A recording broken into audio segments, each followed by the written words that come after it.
할렐루야. 성경 1189장 장별로 알아가는 성경 이야기 진행을 맡고 있는 구재숙 목사입니다. 지난 시간에 이어서 시편 5권 함께 해보도록 하겠습니다. 시편은 150편인데 그 150편의 구성 체제를 정리하면 다음과 같습니다. 제1권은 시편 1편에서 41편까지 창세기입니다. 그래서 창조주와 인간을 다루고 있고, 제2권은 42편에서 72편으로 출애굽기, 해방과 구속을 다루고 있고, 제3권은 시편 73편에서 89편으로 레위기에 해당하고 레위기 예배와 성소에 대해서 다루고 있습니다. 제4권은 시편 90편에서 106편 민수기 인생 순례를 다루고 있고, 오늘 함께할 제5권은 107편에서 150편까지 신명기에 해당하고 말씀과 찬양입니다. 그래서 창조부터 족장시대, 사사시대, 왕정시대, 호로기 귀환까지 천년에 걸쳐서 기록된 책이 바로 시편입니다. 5권 지난 시간에 이어서 130편입니다. 130편은 익명의 저자가 기록했고 파수꾼의 아침입니다. 시인은 고난 중에 자신의 죄악을 회개하며 하나님의 용서와 구원을 호소하고 있는 파수꾼의 아침입니다. 5절입니다. 성경 갖고 계신 분은 저와 함께 성경을 찾아가면서 함께 은혜를 나누면 좋겠습니다. 나 곧 내 영혼은 여호와를 기다리며 나는 주의 말씀을 바라는도다. 파수꾼이 아침을 기다림보다 내 영혼이 주를 더 기다리나니 참으로 파수꾼이 아침을 기다림보다 더하도다. 이스라엘아 여호와를 바랄지어다. 여호와께서는 인자하심과 풍성한 속량이 있음이라. 그래서 파수꾼이 아침 오기만 기다리는 것처럼 그렇게 내 영혼이 하나님을 기다립니다. 여호와를 기다립니다. 이렇게 파수꾼의 아침입니다. 131편입니다. 다윗의 시입니다. 젖된 아이 심정입니다. 하나님을 의지하는 자가 누리게 되는 참된 심적 평안을 노래하고 있습니다. 젖된 아이는 더 이상 이제 젖을 찾아 울지 않습니다. 그래서 어머니 품에 있는 그 자체로만도 너무나 평안합니다. 이렇게 지금 하나님 품에 있음이 너무도 평안하여 그렇게 젖된 아이 심정으로 비유를 들어서 다윗은 고백하고 있습니다. 2절입니다. 실로 내가 내 영혼으로 고요하고 평온하게 하기를 젖된 아이가 그의 어머니 품에 있음 같게 하였나니 내 영혼이 젖된 아이와 같도다. 이스라엘아 지금부터 영원까지 여호와를 바랄지어다. 이렇게 지금 다윗은 젖된 아이와 같이 내가 하나님 품에 있어서 나는 정말 내 영혼이 고요하고 평안합니다. 감사합니다. 하나님 품에 있음으로 나는 만족합니다. 이렇게 지금 고백하고 있습니다. 오늘 저와 여러분도 하나님 품에 있는 것만으로 우리가 만족하는 그러한 믿음이 되었으면 좋겠습니다. 132편입니다. 다윗의 시로 성전 건축 사모입니다. 하나님을 위해 법궤를 예루살렘으로 옮기고자 했던 그 다윗의 소망과 그 성취 과정을 언급하면서 그때 하나님께서 다윗과 맺어주신 언약, 다윗 언약이죠. 언약을 기억해 주실 것을 간구하고 있는 성전 건축 사모이고, 사무엘하 7장 다윗 언약인데 사무엘하 6장에서 하나님의 법궤를 옮기고 하나님 앞에 예배를 드렸을 때 하나님께서 다윗과 약속하신 그 언약이 다윗 언약입니다. 1절입니다. 여호와여 다윗을 위하여 그의 모든 겸손을 기억하소서. 그가 여호와께 맹세하며 야곱의 전능자에게 서원하기를. 그래서 야곱의 전능자는 언약의 백성들을 구원하시기 위해서 큰 권능으로 활동하시는 하나님을 강조하는 표현입니다. 그래서 구약에서 야곱과 이스라엘은 자주 대치되어 사용하고 있기 때문에 이스라엘의 전능자라고도 표현되고 있습니다. 3절입니다. 내가 내 장막집에 들어가지 아니하며 내 침상에 오르지 아니하고 여호와의 처소 곧 야곱의 전능자의 성막을 발견하기까지 하리라 하였나이다. 그래서 하나님의 성전을 건축하고 사모합니다. 그래서 내가 이 하나님의 성막을 발견하기까지 침상에 오르지도 않고 내 집에 들어가지도 않겠습니다. 그 정도로 하나님의 전을 사모하는 다윗입니다. 그래서 이제 우리가 사무엘하 5장이 통일왕국이고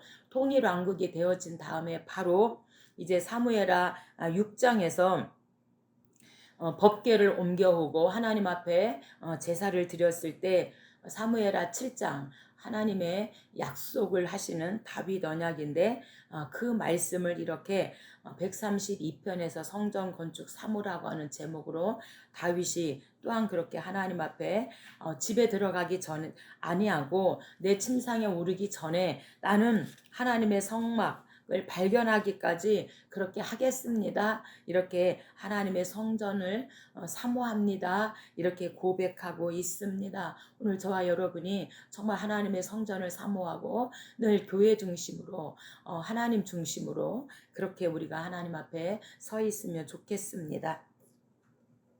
133편입니다. 다윗의 시로 형제 연합입니다. 하나님의 언약 백성이 함께 생활하며 하나님을 경외하는 것이 얼마나 복된 일인가를 노래하고 있는 형제 연합입니다. 1절입니다. 보라 형제가 연합하여 동거함이 어찌 그리 선하고 아름다운고. 그래서 형제는 계약 공동체가 이스라엘을 구성하고 있는 한 개인의 각 개인을 말하고 동일한 신앙관과 가치관으로 하나 된 그러한 자들을 말하고 있습니다. 134편입니다. 익명의 저자가 기록했고 찬양을 요청하고 있습니다. 성전에서 봉사하는 레위인들과 성전 순례자들 간의 화답 형식을 빌어서 하나님을 찬양하고 있는 찬양 요청입니다. 1절입니다. 보라 밤에 여호와의 성전에 서 있는 여호와의 모든 종들아 여호와를 송축하라. 성소를 향하여 너희 손을 들고 여호와를 송축하라. 그래서 하나님을 송축하라고 그렇게 지금 고백하고 있습니다. 135편입니다. 익명의 저자가 기록했고 특별한 택함입니다. 천지를 창조하시고 긍휼을 베푸시는 전능하신 하나님을 찬양한 찬양시입니다. 4절입니다. 여호와께서 자기를 위하여 야곱 곧 이스라엘을 자기의 특별한 소유로 택하셨음이로다. 그래서 택하셨다는 것은 히브리어로 바하르, 그래서 사랑하다, 인정하다라는 뜻을 가지고 있는데 하나님께서 당신을 위하여서 야곱 곧 이스라엘을 특별한 소유로 그렇게 인정하고 사랑하셨다, 택하셨다, 이렇게 익명의 저자가 그 하나님을 찬양하고 있습니다. 오늘 저와 여러분도 특별히 하나님께서 인정하고 사랑하셔서 특별한 소유로 우리를 선택하셔서 하나님을 아버지라 이렇게 부르게 하시니 그 하나님을 찬양합니다. 136편 익명의 저자가 기록했고 인자하심입니다. 본시는 주제에 있어서 135편 특별한 그 택함과 한 쌍을 이루고 있습니다. 다만 두드러진 차이점은 매 절에서 그 인자하심이 영원함이로다. 그 인자하심이 영원함이로다라는 구절이 반복되는 구조적 특징을 보이고 있습니다. 시는 창세 아래 이스라엘 역사를 돌이켜볼 때 하나님의 인자하심이 영원하시다는 사실을 들어서 하나님을 찬양하고 있습니다. 1절입니다. 여호와께 감사하라. 그는 선하시며 그 인자하심이 영원함이로다. 2절입니다. 신들 중에 뛰어난 하나님께 감사하라.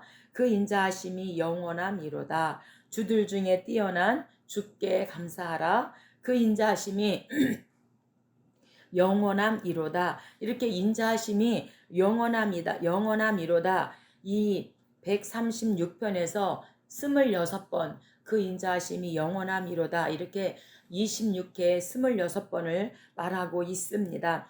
인자하심이, 여기서 인자는 히브리어로 헤세드 있죠. 그래서 윗사람이 아랫사람에게 베푸는 특별한 그런 사랑과 은혜를 가리키고 있습니다.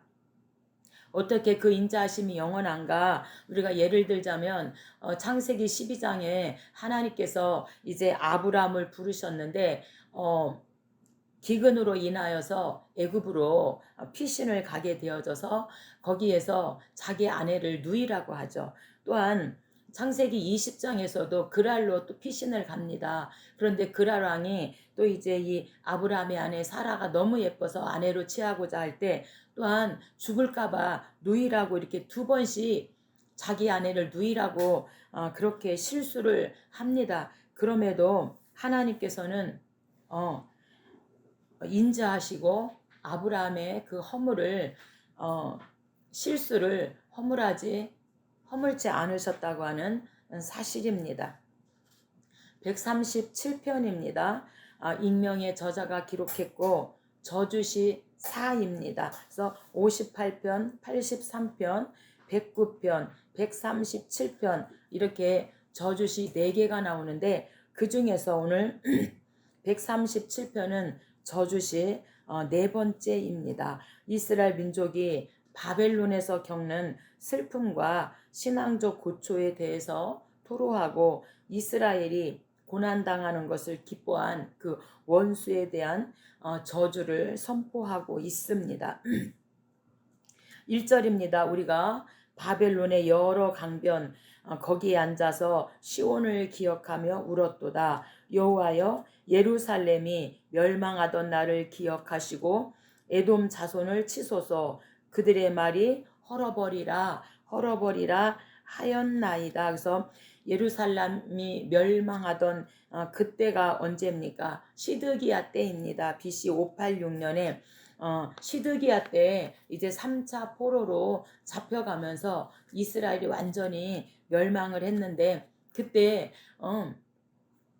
그렇게 에돔이 멸망을 선포했다는 거예요. 헐어버리라. 그래서 이제 저주의 형식으로 시를 이렇게 지금 고백하고 있습니다.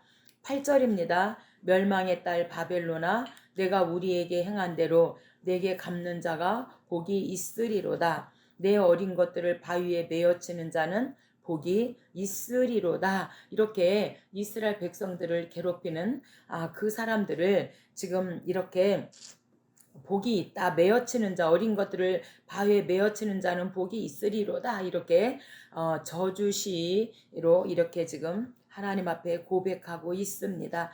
138편입니다. 다윗의 시로 하나님의 손입니다. 하나님의 도우심 덕분에 당면했던 어려움을 이겨낸 다윗이 감사와 찬양을 드린 시입니다. 또한 여러 나라들이 함께 하나님을 찬양할 수 있게 되기를 바라고 있는 하나님의 손입니다. 7절입니다. 내가 환난 중에 다닐지라도 주께서 나를 살아나게 하시고 주의 손을 펴사 내 원수들의 분노를 막으시며 주의 오른손이 나를 구원하시리이다. 여호와께서 나를 위하여 보상해 주시리이다. 주의 손으로 지으신 것을 버리지 마옵소서. 그래서 환난 중에 반드시 하나님의 손이 내 원수들의 분노를 막으시고 하나님의 손이 오른손으로 나를 구원하십니다 하면서 그 하나님을 찬양하고 있는 하나님의 손입니다. 139편입니다. 다윗의 시로 신묘 막측입니다. 전체 흐르는 시상으로 보아 온갖 인생 역경을 통과한 노년의 다윗이 신앙을 고백한 것이라고 볼 수 있습니다. 전반부는 하나님의 전지성과 천지 만물을 주관하고 심판하시는 주권 등에 대한 찬양이고 후반부는 하나님께서 자신의 앞길을 인도해 주실 것을 부탁하는 간구의 시입니다. 13절입니다. 주께서 내 내장을 지으시며 나의 모태에서 나를 만드셨나이다. 나를 지으심이 심히 기묘하심이라. 그래서 신비함을 도저히 헤아릴 수 없습니다. 나를 지으신 것이 신묘막측합니다. 이렇게 지금 고백하고 있죠. 주께서 하시는 일이 기이함을 내 영혼이 잘 아나이다. 나의 형체가 주의 앞에 숨기지 못하였나이다. 아멘. 그래서 신비함을 도저히 헤아릴 수 없음을 다윗이 고백하고 있는 신묘막측입니다. 140편입니다. 다윗의 시로 악담하는 자입니다. 원수의 위협에서 건져주시기를 간구하는 내용으로 저작 배경은 분명하지 않습니다. 그러나 원수를 물리치고 자신을 구원해 주시기를 간구함과 동시에 하나님이 반드시 의인을 보호하신다는 그런 확신한 것에서 다윗이 모든 시련을 넉넉히 이길 수 있었던 힘의 근원을 보여주고 있는 시입니다. 11절입니다. 악담하는 자는 세상에서 굳게 서지 못하며 포악한 자는 재앙에 따라서 패망하게 하리이다. 아멘. 그래서 잠언 24장에서도 7전 8기인데 의인은 7번 넘어지면 8번째 하나님이 일으켜 주시고 10번 넘어지면 11번째 일으켜 주셔요. 하지만 악인은 한 번 넘어지면 일으켜 줄 자가 없어서 망한다. 이렇게 솔로몬도 고백하고 있는데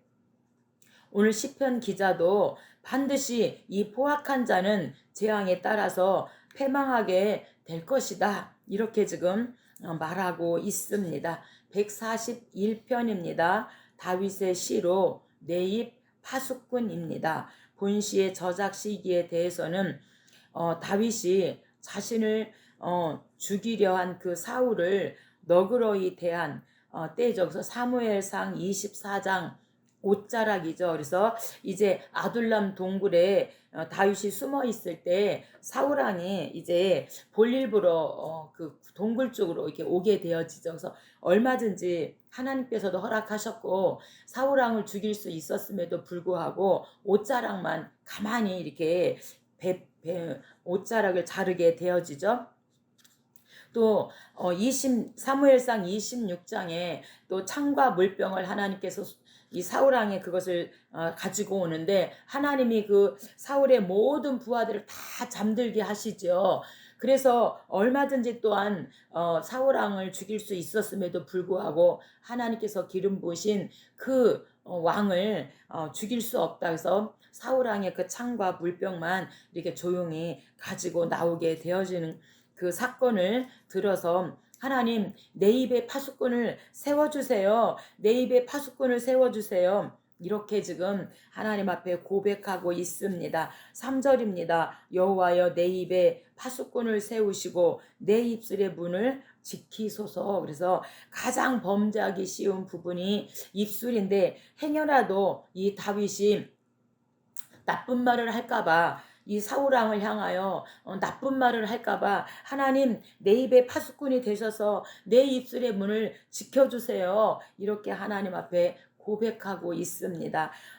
다윗을 죽이려고 사울왕이 3,000명씩 풀어가지고 정말 그렇게 찾아다녔을 때 얼마나 그 마음이 힘들었습니까? 그럼에도 불구하고 하나님 내 입에 파수꾼을 세워서 내 입술의 문을 지켜주세요. 그리고 나쁜 말을 사울왕에게 하지 않고 하나님께서 허락하셨음에도 불구하고 2번씩 기회를 주셨는데도 죽이지 않고 오히려 내 입에 입술의 문을 지켜달라고 그렇게 하나님 앞에 고백하고 있는 그래서 정말 다윗이 훌륭합니다. 142편입니다. 다윗의 시로 피난처 하나님입니다. 외롭고 절망적인 상태에 빠진 다윗이 원수들로부터 자신을 구원해 주실 것을 하나님께 간구한 피난처 하나님입니다. 4절입니다. 오른쪽을 살펴보소서.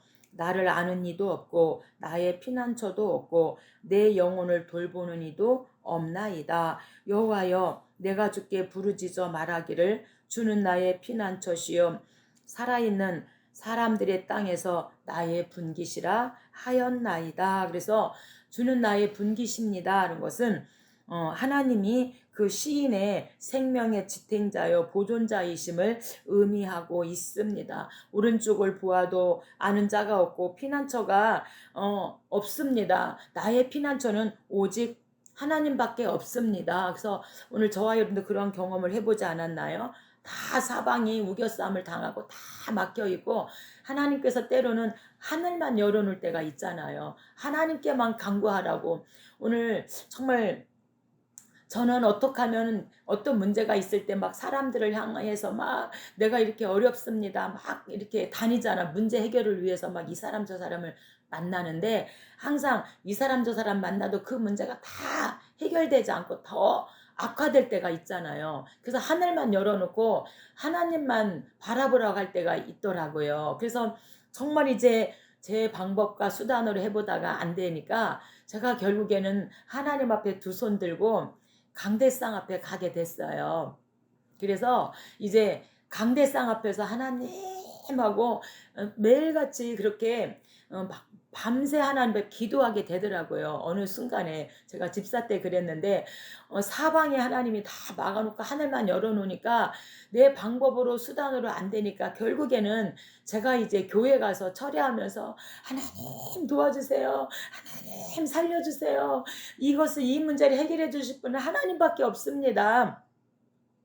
이렇게 하나님 앞에 기도하게 되어지더라고요. 그래서 기도하다 정말 하나님의 음성을 듣게 되어지고 제가 죄인임을 깨닫게 되어졌어요. 그래서 하나님, 나 같은 죄인을 위해서 하나밖에 없는 독생자 예수 그리스도를 이 땅에 보내주셨네요.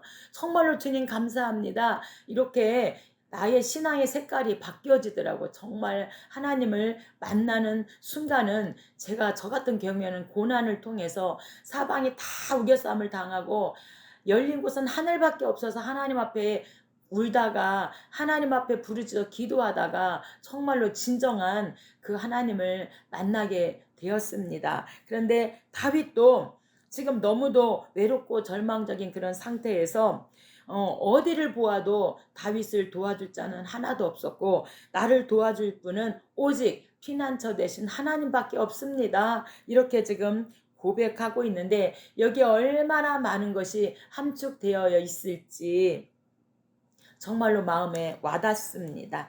143편입니다. 다윗의 시로 다닐 알게입니다.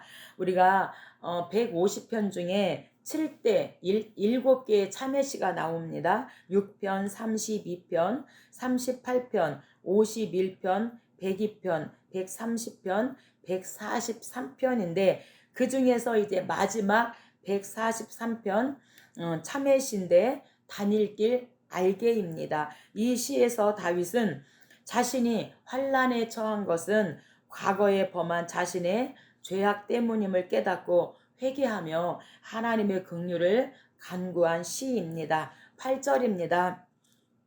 아침에 나로 하여금 주의 인자한 말씀을 듣게 하소서. 내가 주를 의뢰함이니이다. 내가 다닐 길을 알게 하소서. 내가 내 영혼을 주께 드림이니이다. 그래서 아침에 나로 하여금 이렇게 말하고 있는데 이 아침은 암흑과 같은 그런 현재 상황으로부터 구원을 받은 그런 상태를 상징하고 있습니다. 그래서 암흑과 같은 그러한 길에서 하나님 이제 나로 하여금 다닐 길을 알게 하나님 해주세요. 다닐 길을 좀 알게 해주세요. 하고 내가 내 영혼을 주께 드리겠습니다. 나의 다닐 길을 좀 알게 해주시고 나의 죄를 하나님 용서해 주세요. 그러면서 다닐 길을 알게 해달라고 하나님 앞에 간구하고 있는 시입니다. 144편입니다. 다윗의 시로 온집 축복입니다. 전반부는 하나님의 구원 역사를 회고하는 가운데 현재의 어려운 상황에서도 하나님의 구원을 간구하는 내용이고 후반부는 하나님을 자신의 주권자로 삼는 자들이 얻게 될 축복에 대한 언급입니다. 이는 곧 인간의 생사화복을 주장하시는 분이 바로 여호와 하나님이심을 재천명한 신앙 고백이 온 집 축복입니다. 12절입니다. 우리 아들들은 어리다가 장성한 나무들 같으며, 그래서 장성한 나무들은요 제목감이고 열매를 수확할 수 있는 것이죠. 그렇게 하나님께서 온 집을 축복하는데 아들들을 그렇게 제목감으로 축복해 주시겠다. 우리 딸들은 궁전의 양식대로 하며 우리의 양은 들에서 천천과 만만으로 번성하며 우리 수소는 무겁게 실었으며, 그래서 이 무겁게 실었다는 것은 무역과 장사를 의미하고 있습니다. 이러한 백성은 복이 있나니 여호와를 자기 하나님으로 삼는 백성은 복이 있도다. 그래서 하나님을 하나님을 여호와를 자기 하나님으로 삼는 이 백성들에게 하나님께서 이렇게 온 집에 복을 주시는데 아들들은 그렇게 열매를 수확할 수 있는 그런 제목감으로 주실 것이고 딸들은 또 궁전의 그런 양식대로 복을 주고 우리의 그 양들은 천천과 만만으로 번성하도록 복을 주고 또 수소는 무겁게 실었다는 것은 무역과 장사를 해서 온 집이 그렇게 온 집에 복을 주시겠다. 이렇게 지금 다윗을 통하여 저와 여러분에게도 말씀하고 있으니 오직 하나님만 나의 하나님으로 그렇게 섬기고 살면 좋겠습니다. 145편입니다. 다윗의 시로 수원 만족해입니다. 하나님의 속성을 들어서 찬양하고 있는 본시는 각 구절의 첫 단어가 히브리어 알파벳의 순서대로 되어 있는 답관체 형식으로 다윗은 세 가지를 들어서 하나님을 찬양하고 있습니다.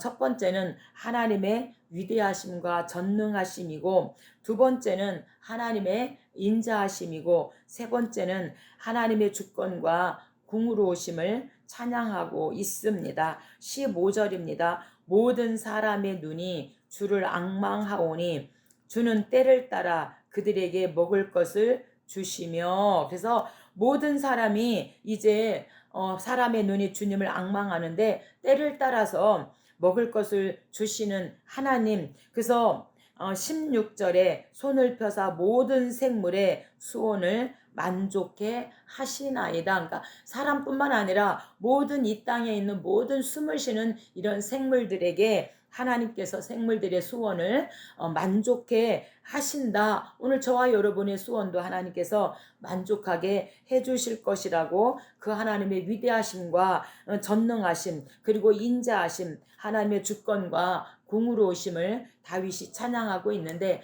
오늘 저와 여러분도 하나님의 높고 위대하심을 내 영혼이 찬양하네.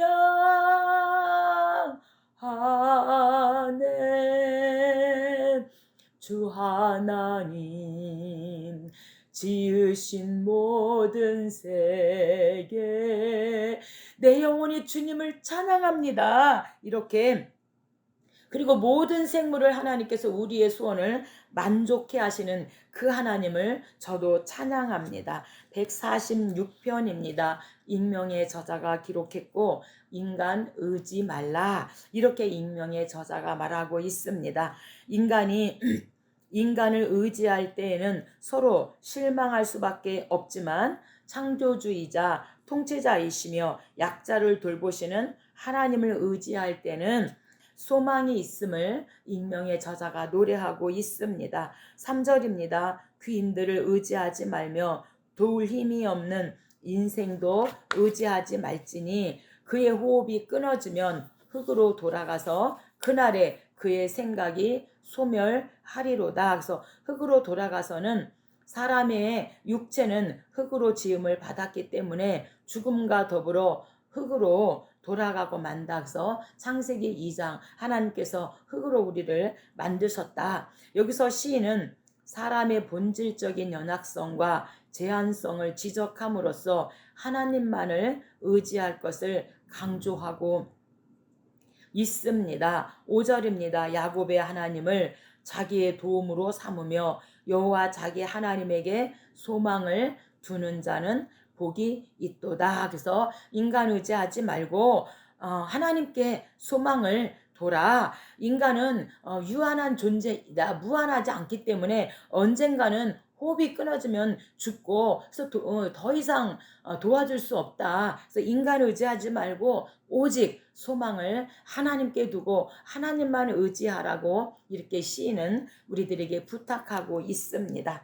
147편입니다. 익명의 저자가 기록했고 상처 싸움의 신입니다. 본시는 하나님을 경외하는 자들이 참된 평안과 복락을 누리게 될 메시아 왕국을 대망토록 해준다는데 의의가 있습니다. 2절입니다. 여호와께서 예루살렘을 세우시며 이스라엘에 흩어진 자들을 모으시며, 그래서 상심한 자를 고치시며 그들의 상처를 쌈에 신은도다. 그래서 하나님께서 세우시고 모으신다는 것은 이스라엘 백성들이 바벨론 포로 생활로부터 귀환하여 이제 이스라엘과 예루살렘을 재건하게 될 것임을 언급하고 있습니다. 그래서 이제 하나님께서 상처를 싸매어 주시겠다. 지금 이렇게 이스라엘의 그 흩어졌던 포로로 이제 흩어졌던 이들을 다시 모으고 세워서 이들의 상처를 싸매어 주시겠다. 이렇게 약속하고 있습니다. 오늘 저와 여러분도 살아가면서 많은 우리가 상처를 받게 되어지잖아요. 근데 하나님 앞에 소망을 두고 하나님 앞에 우리가 있게 되어지면 하나님께서 때가 됐을 때 우리의 상처를 싸매시고 우리의 상심한 마음을 하나님께서 반드시 고쳐주시는 줄 믿습니다. 148편입니다. 익명의 저자가 기록했고 찬양 촉구입니다. 하나님께 대한 우주적인 대찬양으로 시인은 하나님이 지으신 모든 피조물을 찬양에 초대하여 다 같이 하나님께 찬양과 영광을 돌리자고 찬양을 촉구하고 있습니다. 시인은 먼저 천사들과 같은 영적 존재뿐 아니라 하늘의 천사들에게도 찬양을 권면하고요. 또한 인간을 포함한 하늘 아래의 모든 피조물에게 찬양을 초청하면서 찬양하자, 그 하나님을 찬양하자고 지금 촉구하고 있습니다. 1절입니다. 할렐루야, 하늘에서 여호와를 찬양하며 높은 데서 그를 찬양할지어다. 모든 천사여 찬양하며 모든 군대여 그를 찬양할지어다. 해와 달아 그를 찬양하며 밝은 별들아 다 그를 찬양할지어다. 이렇게 하나님을 찬양하자고 우주적으로 하나님을 찬양하자고 찬양을 촉구하고 있습니다. 149편입니다. 익명의 저자고 역시 찬양을 촉구하고 있습니다. 자신이 택한 백성을 구원해 주시는 하나님께 대한 이스라엘 민족의 찬양시입니다. 할렐루야, 새 노래로 여호와께 노래하며 성도의 모임 가운데에서 찬양할지어다. 춤추며 그의 이름을 찬양하고 소고와 수금으로 그를 찬양할지어다. 그래서 모든 악기를 동원해서 하나님을 찬양하자고 익명의 저자가 하나님을 찬양하자고 촉구하고 있습니다. 우리가 마음껏 하나님을 찬양했으면 좋겠습니다. 찬양은 곡조로 된 기도이잖아요. 그래서 찬양할 때 우리의 마음이 뜨거워지고 찬양할 때 우리의 막 마음이 뜨거워지면서 하나님이 막 눈물로 성령의 감동과 감화를 주시잖아요. 그래서 우리가 항상 하나님을 찬양했으면 좋겠습니다. 마지막 150편입니다. 익명의 저자가 기록했고 찬양 방법입니다. 전체 시편의 대단원을 장식하는 할렐루야 시로서 시인은 하나님이 어디에서 무슨 이유로 그리고 누구로부터 찬양을 받아야 하는지에 대해서 언급하고 있습니다. 시인의 강조점은 찬양의 당위론에 있습니다. 3절입니다. 나팔 소리로 찬양하며 비파와 수금으로 찬양할지어다. 소고치며 춤추며 찬양하며 현악과 퉁소로 찬양할지어다. 큰 소리 나는 재금으로 찬양하며 높은 소리 나는 재금으로 찬양할지어다. 호흡이 있는 자마다 여호와를 찬양할지어다.